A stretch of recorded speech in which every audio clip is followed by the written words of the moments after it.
Aimer Dieu changera ta vie, pas parce que tout deviendra facile, mais parce que il te donne quelque chose que personne ne peut t'enlever. C'est le contrôle intérieur. Et aujourd'hui, on va parler de ça, pas émotionnellement, mais stratégiquement. Dieu, contrôle intérieur.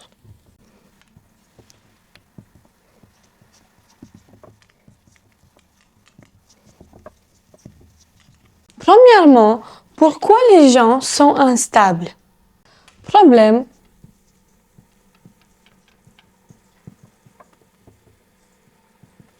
Instabilité. La majorité des gens vivent en réaction. Quelqu'un part, ils s'affondrent. Quelqu'un critique, ils explosent. Quelqu'un les ignore, ils paniquent. Pourquoi? Parce qu'ils n'ont pas du centre intérieur. Quand ton équilibre dépend des autres, tu es fragile. Deuxième partie, ce que la foi crée réellement. Solution. Base interne.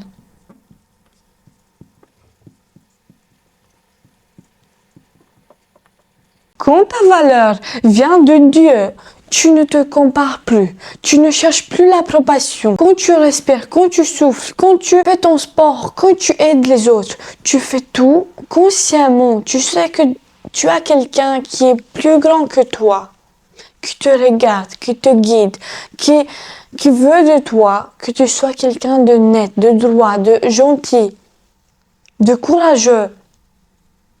C'est ça avoir la foi, ce ne pas être fragile, c'est avoir une base qui ne glisse pas. C'est une base que, comment te dire, c'est comme un muscle. Ta base interne, la foi, c'est comme un muscle. Au plus tu te disciplines, au plus tu le travailles, au plus fort tu deviens. C'est contrôle émotionnel. Le vrai pouvoir, ce n'est pas de contrôler les autres. Le vrai pouvoir, c'est de se contrôler soi-même. Parce que quand tu aimes Dieu, tu maîtrises ton langage, tu choisis tes réactions, tu contrôles tes impulsions et tu ne réagis pas aux provocations.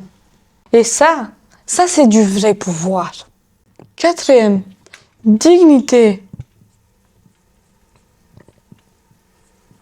Parce que quand tu as le contrôle intérieur, tu négocies plus ta valeur, tu ne supplies pas, tu ne cours pas, tu ne t'expliques pas, tu observes, tu décides et tu avances. Cinquièmement, c'est paix et force.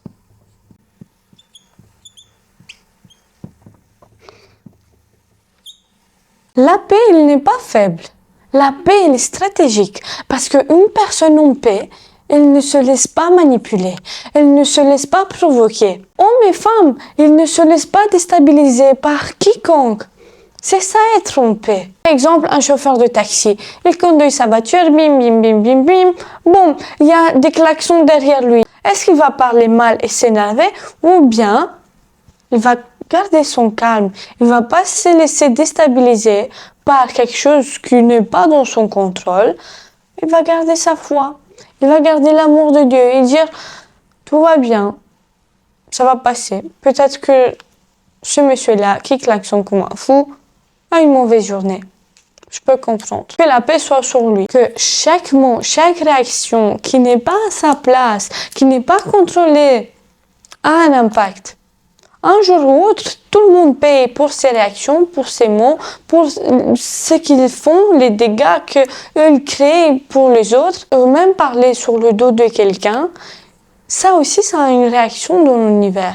Quelqu'un d'autre va parler sur ton dos. Quelqu'un d'autre, même la personne que tu parles avec, peut-être qu'elle-même parlera de toi, de tout ce que tu as dit dans le dos de quelqu'un d'autre. Mais sache que tout tourne dans l'univers. Tout tourne par l'amour de Dieu. Si tu fais du mal, tu reçois du mal. Tu fais du bien, tu reçois du bien. Et si tu fais du bien et que tu reçois du mal, commence à te poser des questions. Qu'est-ce que Dieu veut te transmettre? Qu'est-ce que Dieu veut que tu apprennes? Pourquoi S'il arrivait à toi à ce moment-là, tu as un message derrière et tu dois commencer à prendre la décision d'être conscient.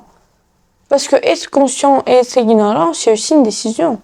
Tu peux décider d'ignorer le mal qui t'arrive et vivre toujours dans la douleur, ou bien je prends conscience de ce qu'il m'arrive et je cherche le pourquoi. Pourquoi ça m'est-il arrivé alors que je suis une bonne personne? Est-ce que je dois affronter quelque chose?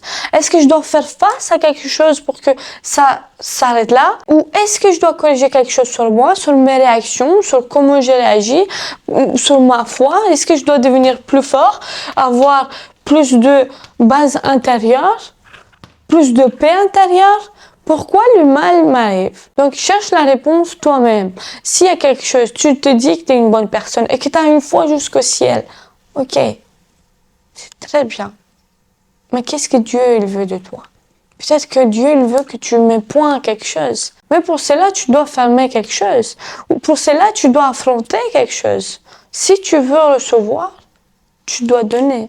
Si tu veux recevoir, tu dois ouvrir la porte. Si tu veux recevoir, tu dois aller chercher aussi.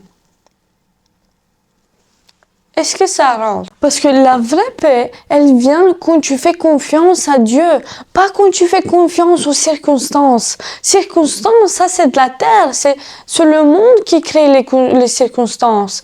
Mais Dieu, il est avant les circonstances. Dieu, il est avant les humains. Dieu, il est avant tout. On me voit disciplinée, on me voit forte, on me voit stable. Mais faut comprendre que ça ne vient pas de le monde extérieur. Ça vient de ma foi. Tout ce que je fais, toute ma discipline et ma force vient de ma foi, de mon iman. Mon sourire n'est pas naïf, c'est une décision. La décision de garder le contrôle, même quand la vie est instable. Quand tu vois quelqu'un qui sourit suivant, est-ce que cette personne, elle est vraiment heureuse? Ou est-ce que cette personne veut donner quelque chose?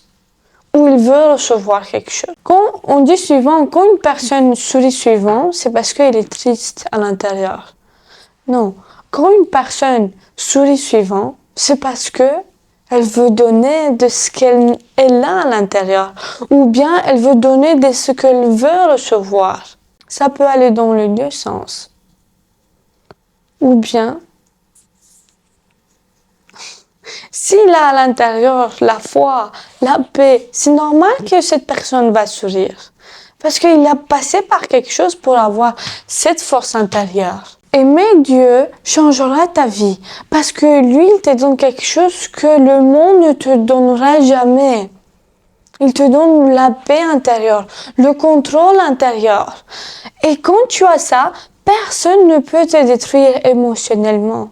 Et quand tu es fort émotionnellement, tu deviens fort physiquement. Tu deviens fort dans tout ce que tu es en tant que personne. Avoir la conscience, plus être fort émotionnel, plus travailler son corps, ça fera de toi quelqu'un imbattable. Quelqu'un de purée, j'ai peur de rien, j'ai Dieu avec moi. J'ai Dieu avec moi. Tu as Dieu avec toi? Le vrai pouvoir, c'est ça en fait. Le vrai pouvoir commence à l'intérieur de toi.